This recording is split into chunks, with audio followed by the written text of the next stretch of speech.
Look at this, folks. Look behind me. Look what a beautiful day it is. It's sunny skies. The water's nice and blue. We got some blue skies today instead of clouds. And it's a beautiful day. It's another beautiful day in Monta. A great day to be alive. And I wanted to share something with you, a story. I went for a walk day before yesterday morning with my friend Doug. He's an expat that I've known for a couple of years that lives pretty close to me. And I talked him into going on the beach for me for some walks. And if a motorcyclist to get out of the neighborhood, maybe it won't be so okay. So anyway, so the other day I met him 6:30 in the morning, and we took off for a walk. And I had my microphone system with me, and I recorded our conversation. And yes, he did know about it. I asked permission. I had to put a mic on him as well as me. And I was going to turn this into a podcast, but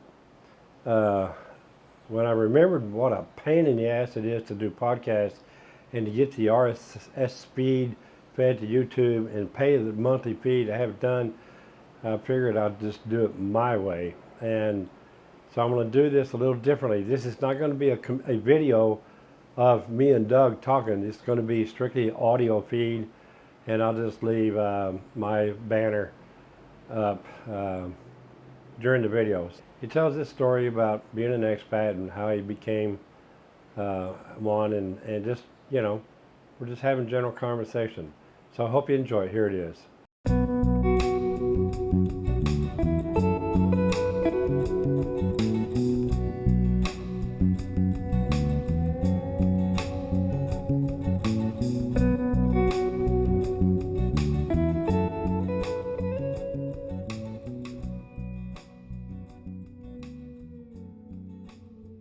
You feeling all right this morning?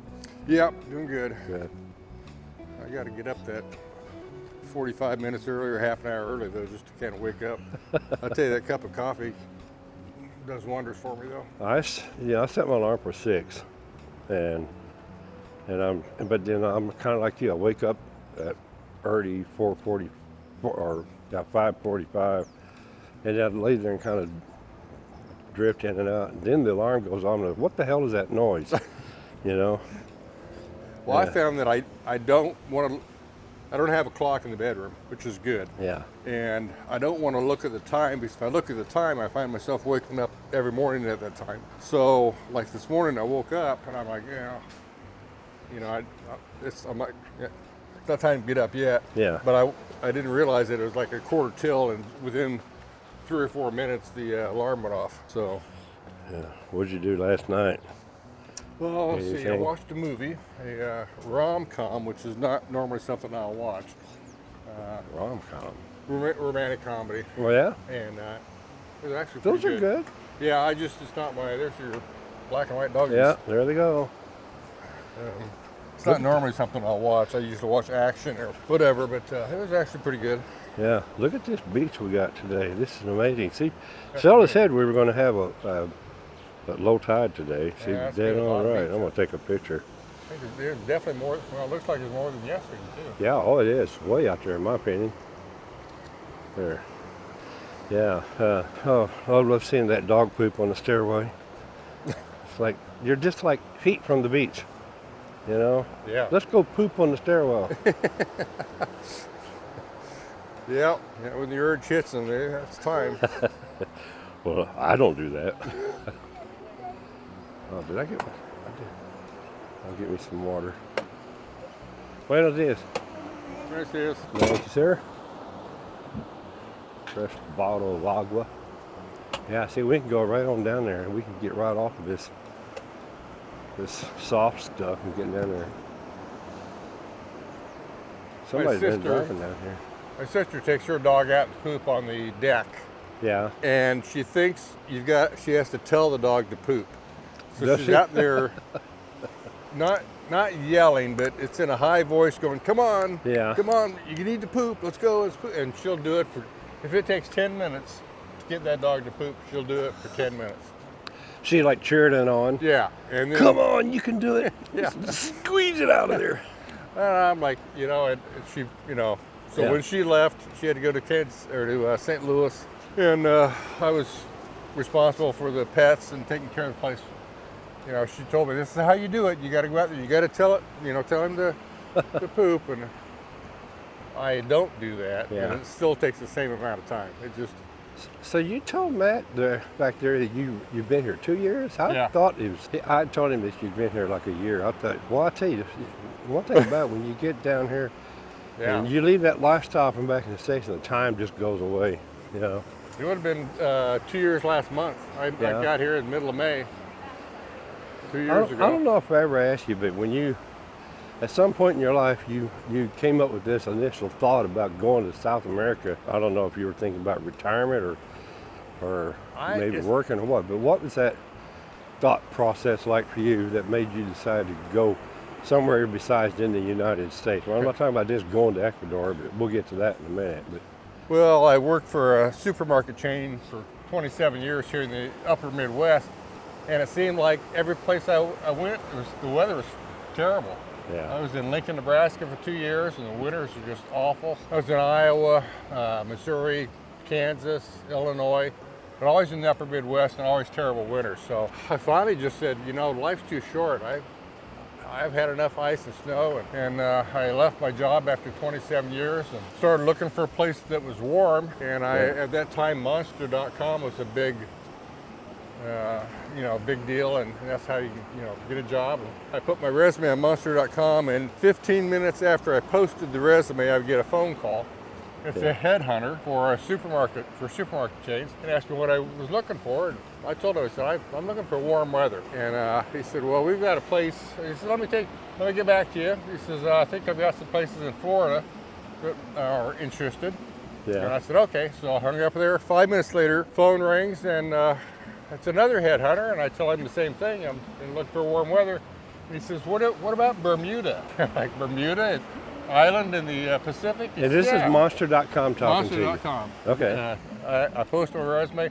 20 minutes later is the second guy that called me. And anyway, long story short, I flew out, checked it out. It was definitely something I was interested in. I interviewed, got hired, and I ended up managing grocery stores for a small chain in Bermuda. And I was there almost 10 years, nine years and something. Oh, wow. And loved Bermuda. So that's how you ended up in Bermuda, because I thought you were there as an expat, but you were actually there working. I worked, and they paid me very well. The weather is awesome. The beaches are beautiful. The island's beautiful. History's great. You are going to have a hurricane every year, but these people in Bermuda, hurricane comes and they throw a party. It's a big vacation. Deal. They know the electricity is going to go off. They come in, stock up on snacks and liquor and flashlights and batteries. Yeah.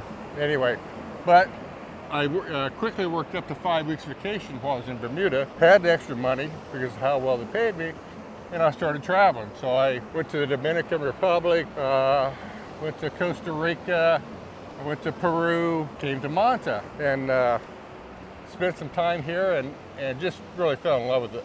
The weather was great. It's on the coast. You have fresh fish, seafood.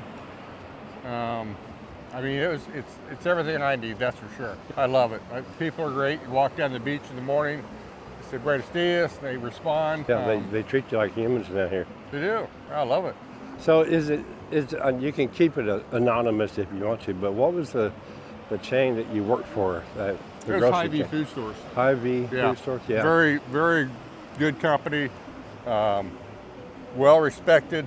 Gosh, they've been in business for, it's probably 90 years. Wow. I mean, they maybe had 100 by now, but a great company, not a bad word to say about them. So the store that was in Bermuda, was it like the stores that they had in the U.S., or was it same size?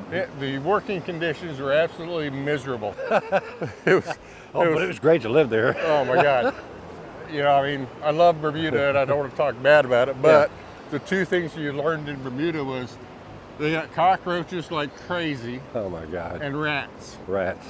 And they use this insect spray that's it's banned in every country in the world. I mean, there's 6 countries in the world that you can still use it in, at least there was when I was there. But I spray my apartment with this Baygon, and all the cockroaches would leave. Yeah. And they'd go to the neighbors, and the neighbors after a week or two they'd spray Baygon and all cockroaches would come back to my place.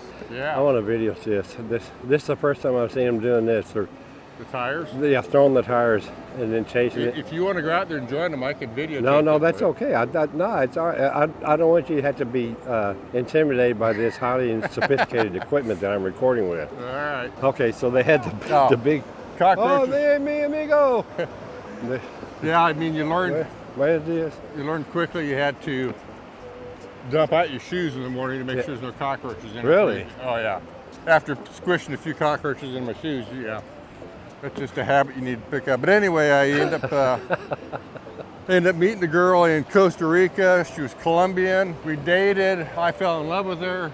But I knew that I wanted to spend an extended amount of time with her sometime. So anyway, I asked her if she'd go to Ecuador with me and spend 3 months, and she said yes. So we go to Kito, and I mean, I loved Kito. Yeah. The culture, the city, the churches, the history, it's just absolutely fantastic.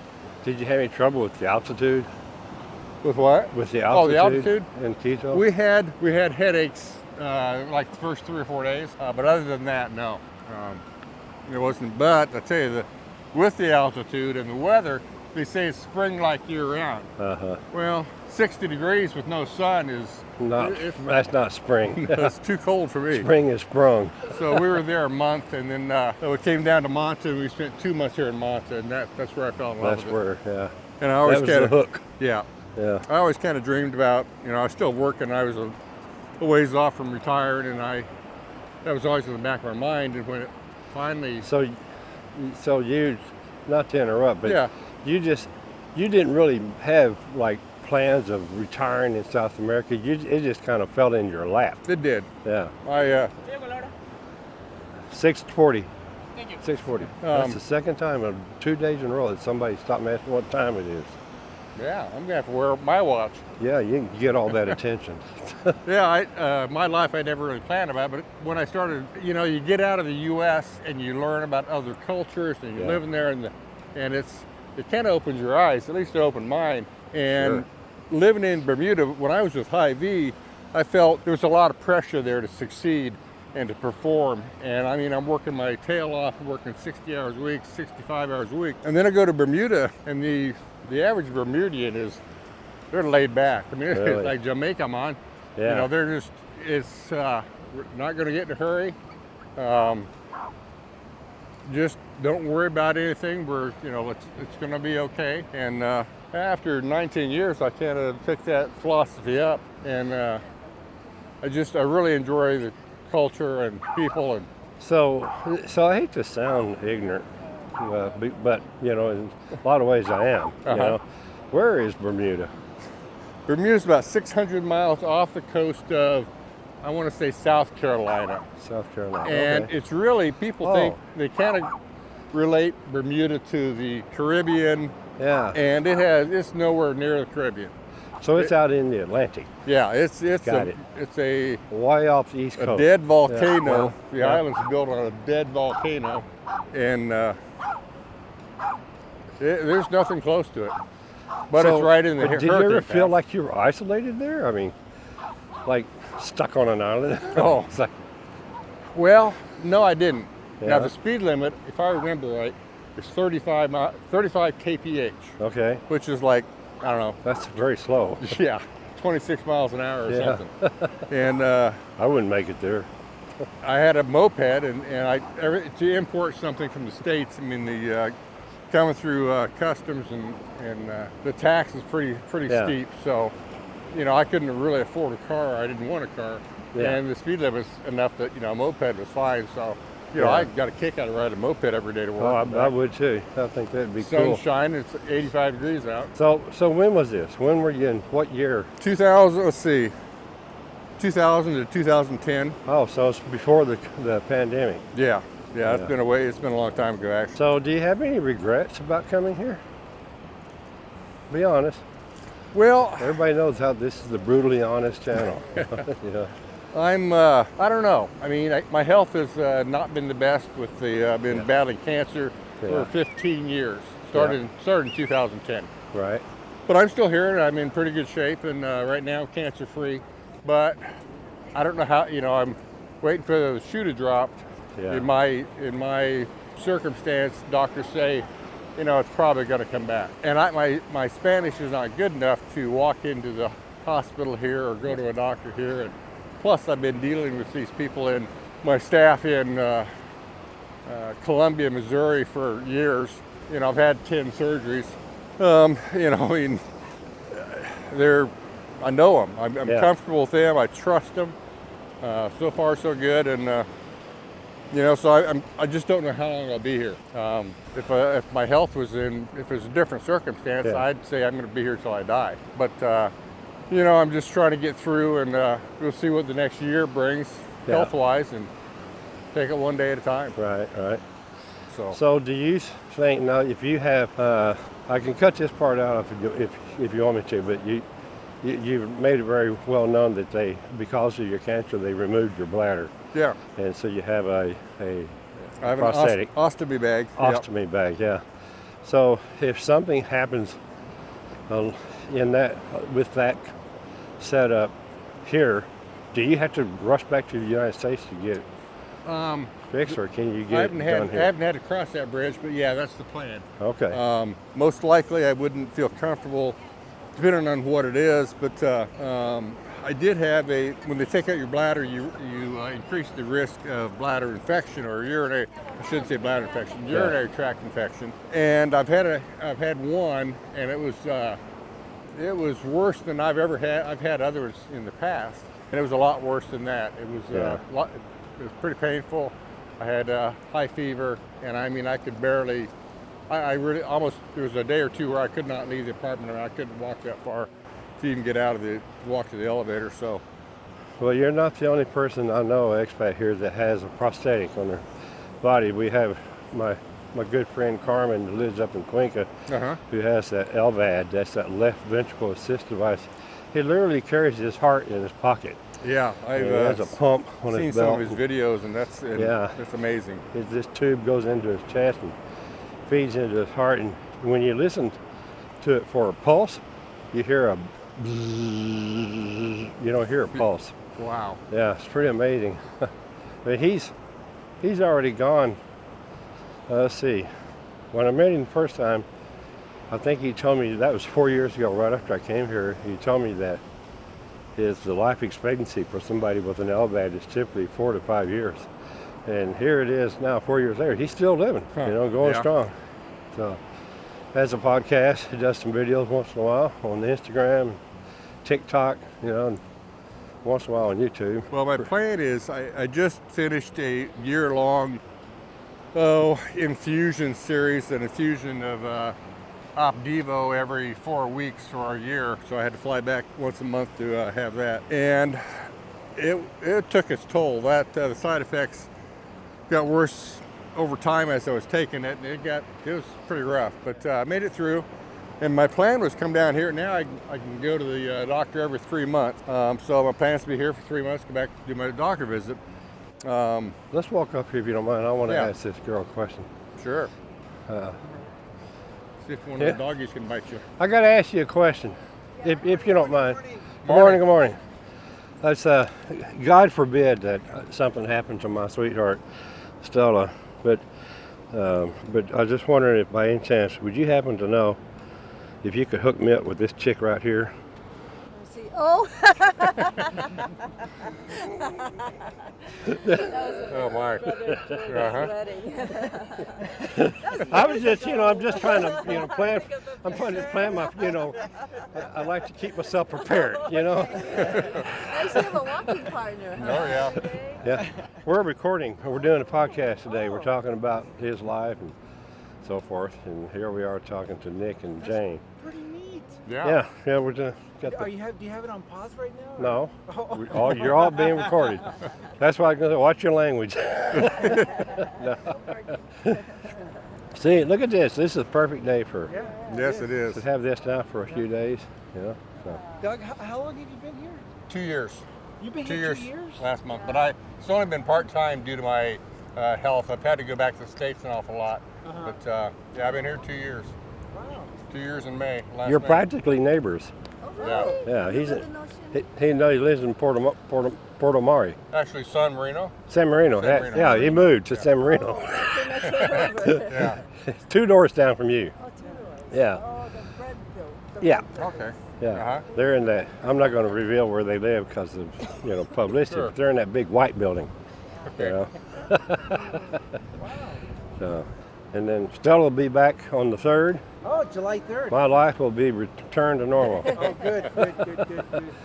All right, we're going to get. How old is your black schnauzer? They're both 3. 3. Oh, no, 4. They both turned 4. Turned They're 4. like 3 weeks apart. really? I had the black schnauzer, looked almost identical to this one. I just loved her. She lived to be 17. Oh, wow. Yep. So I hope you got her for a long time. Yeah, this Both one here, of I'm getting ready to send her back because she's so rambunctious. Uh-huh. Yeah, Yeah. she's always She barking. gets excited. Yeah. Is she doing good right now? Yeah, no, Yeah. she is. Yeah. Today's a good day for her. Yeah. Yeah. Very The good. first day that we met up with Don out here. Yeah. She was going crazy for him. Yeah. Well, that's because George had Oh, that's what's her right. name, the little Frankie with her. Yeah. So, Yep. all right. Well, have All a right. good rest of your walk. Take care. We'll see you. Yeah. See you You on the too. flip flop. Yes. Okay. Oh, yeah. Good people. Yeah. Let me go back down to the lower level. I thought that was pretty funny. I saw that on Facebook. Yesterday was her birthday, Wow. so she had that picture. I said, I'm going to save this picture here, and I'm going to ask her, if something happens, heaven forbid, can you hook me up with this chick? Yeah. Switch the subject just a little Sure. bit since we're talking about you, and now that you're here and you have this all in your life and everything, what is your average day like? What do you do on an average day here in Manta? I'm kind of a homebody, but I when I retired, I had quit smoking that year that I retired, and then I retired and I wasn't working my 50 hours a week, and I gained about 25 pounds in no short order. So I started going to a gym and kind of become a gym rat. So here in Manta, I'll get up in the morning, I will have my coffee, might have an English muffin, might come down to see you at Dulce y Cremoso. And if I'm going to go to the gym, I take tramadol, but an hour and 15 minutes before I go. What is that? It is a painkiller. I've got shoulder pain and across the top of my back and my shoulders, quite a bit of pain there. If, for example, I raise my arms up, if I'm going to shave or brush my teeth or shampoo my hair, I get this pain across my shoulders, and it's a residual from the chemo I went through and from the infusion for a year I went through, and it's slowly getting better. It's slowly There you getting go. better and disappearing, but I still take painkillers when I go to the gym, and then I go to the gym and I've got 15 machines I'll work on, and I'm there about an hour and a half. Okay. So that's my, and I try to go every other day to do that. The days I'm not going to the gym, I was doing jumping jacks, trying to get back into shape so I could jump rope. I'm now worked up so I can jump rope again. And I had to quit going to the gym, gosh, last year around November because of the side effects of the Opdivo I was taking. So it's been 6 or 7 months before I got back in the gym, and I was really out of shape, and I've had to work my way back up. And now my off days I'm jumping rope for half an hour. That's what I wanted to ask you about next is jumping rope. You were telling me the other day how you started jumping rope, and tell us about that. Well, I was First, your age is at 60. 68, Yeah. 67, whatever it is. Personally, in my head, I'm 10 years younger than I feel like I'm 55. There's a lot of information on the internet about seniors and should they, what they should do and how often to walk and what exercise to do. And that's how, I got into this. I've got 15 machines that I work on now, but I happened to see one about this. There's a lady that was a trainer, and it was her day off, and she was in the gym, and on her days off when she went to the gym, she didn't really want to, train somebody. That's not, it's her day off. And anyway, this young girl comes up and she's been working out over there, and the trainer had seen her, but she comes up and was asking all these questions and stuff. And the trainer was a little annoyed, and she nicely, told her it was her day off and she'd love to help her, when she's working, but, on a schedule today and had things to do. So anyway, kind of blew her off. But she went on to say she's watching this girl who had asked for help, and she is just absolutely wasting her time. She's trying to jump rope, and she jumped rope for 10 seconds or 15 seconds, and then stopped for 5 minutes or 8 minutes looking at her phone, and then going back to the jumping rope. And the trainer, that aggravated the trainer, and she said that, you're just wasting your time. But jumping rope is excellent exercise. And if you can jump rope for 5 minutes without stopping, you are in excellent condition, and it can be any age. Well, that really hit me. I'm like, well, I can do that. I haven't jumped rope in 50 years, but I think, it's pretty simple. So I got myself a jump rope, and I go out and I try to jump, and I can't get 5 revolutions of the rope around me without getting my feet tangled up. And Where did you buy the jump rope? Amazon. Oh, okay. All right. Yep. You can, get them measured. And you can get pretty fancy ones. That's anyway. I just got a basic jump rope. Okay. And then that kind of irritated me that I couldn't do basically hardly anything, but I kept at it, and I worked up to. Well, eventually I worked up to I would go out, and the best thing about it down in Mont is I can go out on the building I live in, got on one of their nice, beautiful patios outside. There's really nobody around. I can look down at the pools in front of me. I'm up on the, gosh, I don't know what floor that is, the balcony's on, but look down at the beach, the ocean, the people walking, and sun shining, and I'm listening to music on my earphones. So Nobody's complained from down below you for no, bouncing on the floor? no, it's out on the Because you're out on patio, the balcony, yeah. and it's pretty good size. Occasionally, somebody else might be out there, but I'm clear at the other end. As far as I can see, So I'm not you bothering do anybody. this every day? I do those on my off days. I'm not going Okay. To the gym? to the gym. And my goal is to get back to where I was before the side effects of that, Opdivo hit me. Yeah. And what I used to do, I count revolutions of the rope around.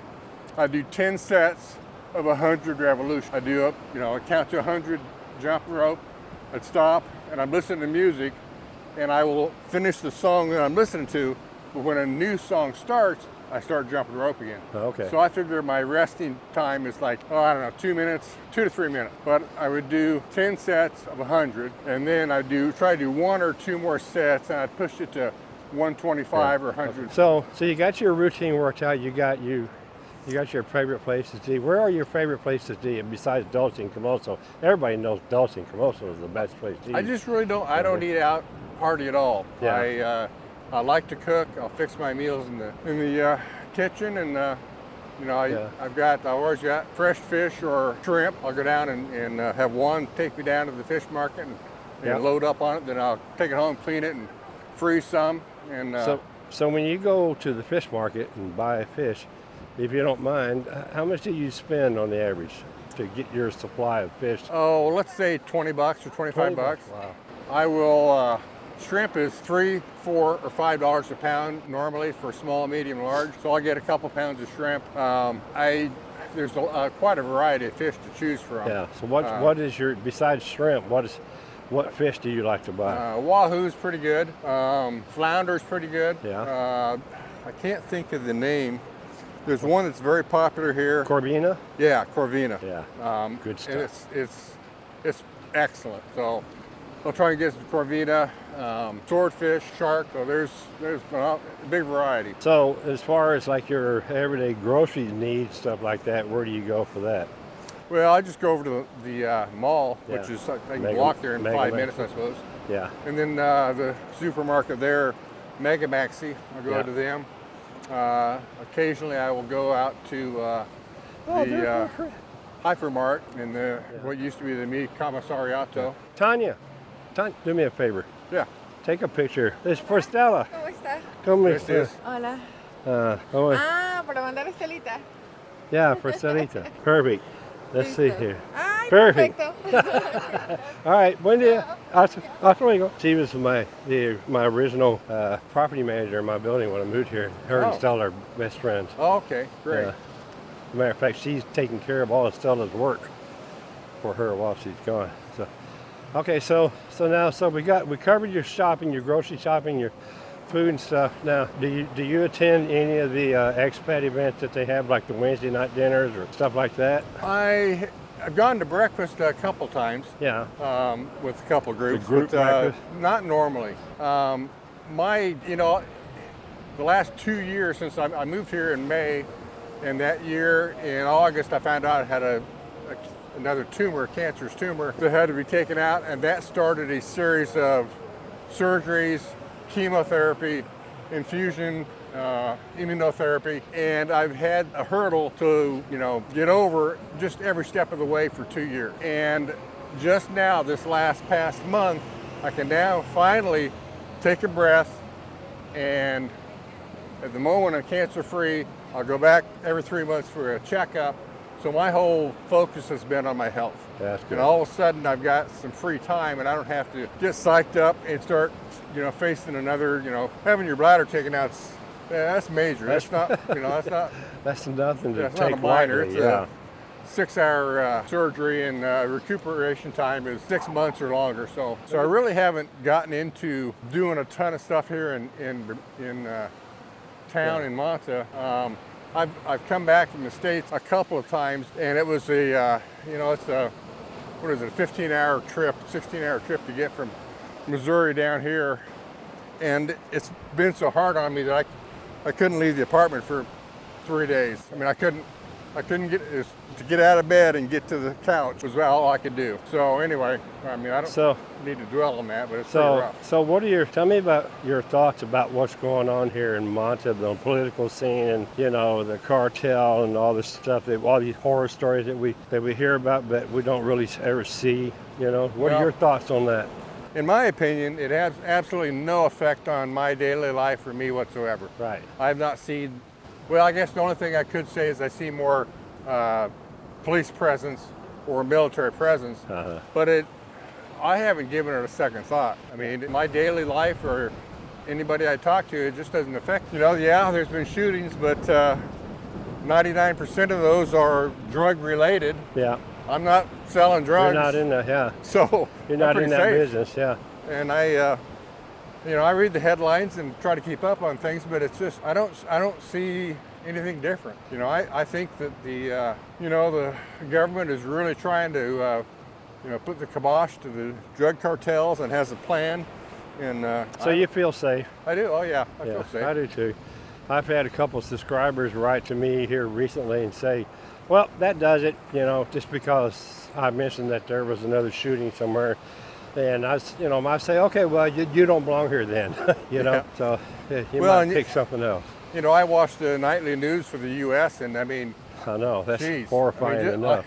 Yeah, it's incredible. Now, I will say about Manta though, I mean, for me it's perfect, but it was weather, cost of living, ocean, beach, seafood.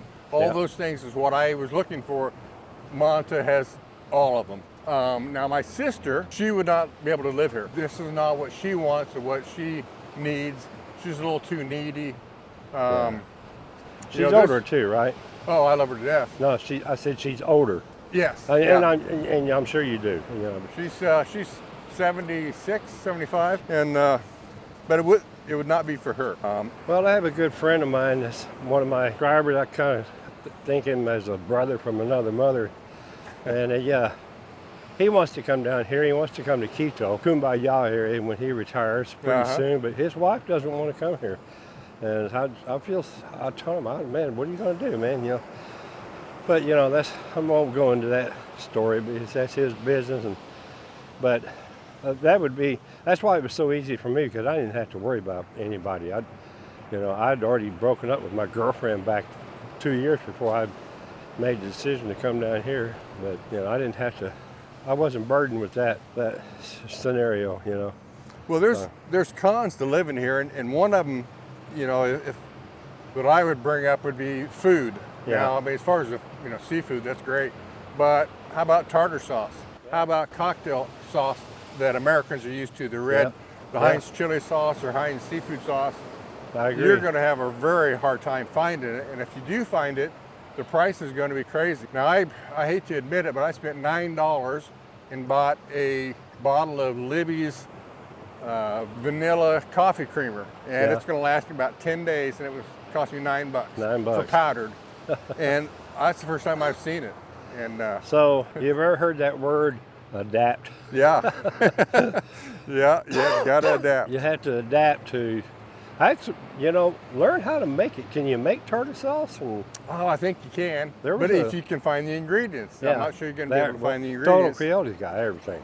So, There was a lady that lived here. She was like that, Laura. She God rest her soul, rest in peace. She passed last year, but she made everything. I'd see her in the grocery store, and her basket would just be overflowing with Yeah. stuff. And I don't care what you wanted. If you couldn't find it, she could make it for you. oh my God. She made the best sour cream I ever ate in my life. Huh. And I'm The sure. sea sour cream, I finally found one that's pretty decent, but that was like the third or fourth brand I tried in the first few. What is the brand? Do you recall?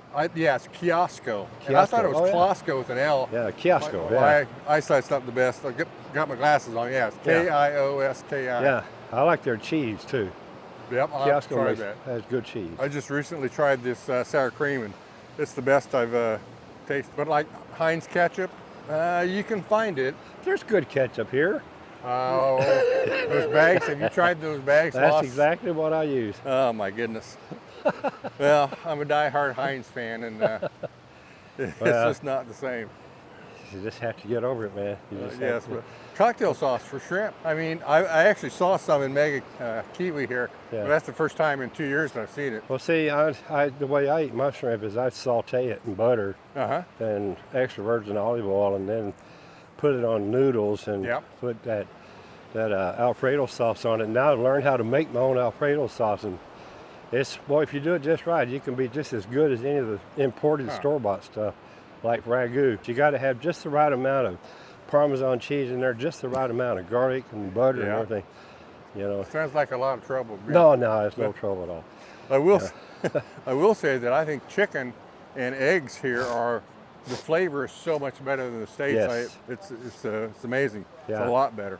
Absolutely. Well, I'm ready to sit down for a minute. All right. Let's see how many steps we just did. I got a few extra from the apartment to here. 4,845 steps. Good. Still counting, yeah. 4,847. Yeah, you need to set a goal. That's good for the start of the day. Yes. Yesterday, have I a- ended up with almost 8,000 steps. Oh, that's great. Do you have a goal, a daily No. goal? Or you Yeah, just- my daily goal is to get out of bed, breathe on my own, and just get off my ass and get down here and walk, Yeah. So Well, it's nice when the beach is like that, and it's clear sailing all the way down. perfect. I'm surprised we don't see more people down here right now. Well, I'm glad that you were open to having this discussion with me. It's like a lot of people, this is going to be a podcast. I'm not going to do a video with this. I might put some pictures up and stuff like that. And if it's okay with you, I'm going to take a picture of you just a headshot, Okay. while you're looking out there, and then that way people, so many people will come in now, they'll see you sitting in Dulce and Camoso, and they'll want the ones that have their Yeah. picture taken with you. It sure That happened will. to me yesterday. There was They're going to say, hey, where's Don at? Is Don here? I want Don's autograph. My biggest concern right now is, besides my health, is getting my damn visa renewed. Yeah. And I haven't got a response from my FBI background check, and it's been 2 months. So I'm assuming when I go back here next month, I'm going to have to reapply yeah. and start that again. And that means when I come back, I'm worried about coming through the airport next time when I come back, because my visa will have expired while I was in the U.S. I'm assuming the 90-day thing will kick in as a tourist, and I'll be fine. And that's what Nellie told me. She said, don't worry about it, you'll be on a tourist visa. But then I'm thinking now, I can't remember, did I have to fill any paperwork out to get the tourist visa? Nope. I didn't think so. I thought I just you walked just show through. your passport. Yeah, just show my passport. Yeah, and they'll stamp it, and they'll record it in the system. Well, that's where they go to stamp it, and they're going to see 15 other stamps, and I don't know. if they can even read them, but they'll look online. They won't need to look at your passport. Once they enter your Okay. passport number, they'll have all your records right there in front of them. You know, Yeah. and if you were here on a 90-day tourist and it expired, you didn't renew, that's okay. You left the country and you were gone for an extended period of time, and you're coming back. Now you're coming back on a tourist. You can do that twice in 1 year, I believe. Okay. Yeah. So, and the thing is, like, you come back on, I don't know if that twice in 1 year is right or not. Maybe, so if you come here, your 90 days, and your 90 days expires and you leave, okay? The other way to handle that is the 90 days expires, and a couple days before it expires, you go and renew it. You pay a small fee, it's like $127, and you renew it for another 90 days. Oh, you can? Yeah, you can. Oh, good. Yeah. Good. Because I'm worried. I mean, if it's been 2 months that I haven't got my background check, what's to say the next time I file, you know, I can still go another 2 months and not get it, or 3 months and not get it, or what if I don't get it at all because of, I don't know. What I would be Cutbacks focusing in on, labor. if I were you, what I would be focusing on more than that visa is getting in touch with the FBI and find out where's your process, where's your paperwork. You know? Well, yeah, and that's not easy. I spoke with one FBI agent prior to doing this, and he didn't have a clue what I was talking about. Didn't know what an apostille was. Yeah. And says, we can't help you at this office. So I don't know, you know, what I'm planning on doing is once I hit, I still got about a month before I go back. And about 2 weeks prior to going back, I'm going to start calling and seeing what I can. So what you're waiting for is your FBI report. Yeah. Okay. I haven't sent it. I need to send it off to be apostilled along with my proof of income. Yeah. But I'm just waiting on the FBI background check. Yeah. So I'm going to, but I'm not going to do it a month out. I'll wait till like 2 weeks, 10 days before I go back, and then I'm going to dive into it and start calling and seeing if there's something I can do to speed up the process. Or the other thing is I'm going to be in Jeff City, Missouri. I go through Jeff City to get to Columbia for my doctor appointment. Well, Jeff City's the capital. And surely there's an FBI agent there, or FBI, you know, whatever agency there that I can go to. I can't help but think that there's not a national number that you can call if you just look up the FBI online. And I'll look into it for you. I'll look into it today and see. Well, maybe see if I can find a contact. That, use Darby to do that. Yeah. But in Missouri, there is I want to say it's CHIPS. It's like CH. I don't know. I can't remember what the letters are. But I applied online.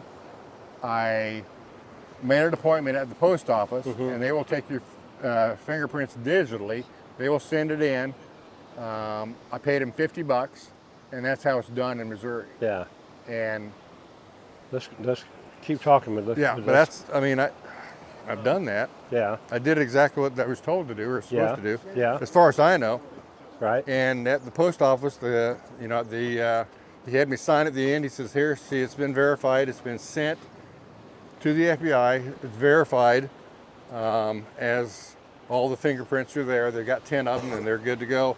So he said, "Now, if there's a problem, it's not our fault, and I need you to sign here on this, stating that, yeah, we did get the green light, and it should be okay." So, well, I know this doesn't do you any good, but I did mine during the pandemic, and it only took me like 3 weeks to get the actual report in my hand. It took longer to get it apostilled, you know. Yeah. But I got my report back quickly. well, and that's what I remember too from when I originally applied for one. It didn't take long. I was like 2 weeks or 3 weeks, and I got it back. Yeah. And I was really happy about that. But it's this time it's been, you know, and you hear about Trump cutbacks on staffing.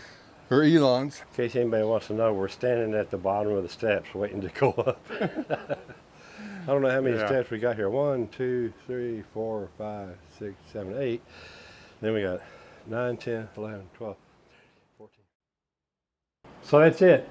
Doug's a good guy. If you ever get a chance to meet me at the mall when I'm having breakfast and he happens to be sitting there, stop by and say hello, and I'll introduce you to him. He's one of the good ones. He's one of the good expats that we have here, and I have a lot of respect and admiration for the guy.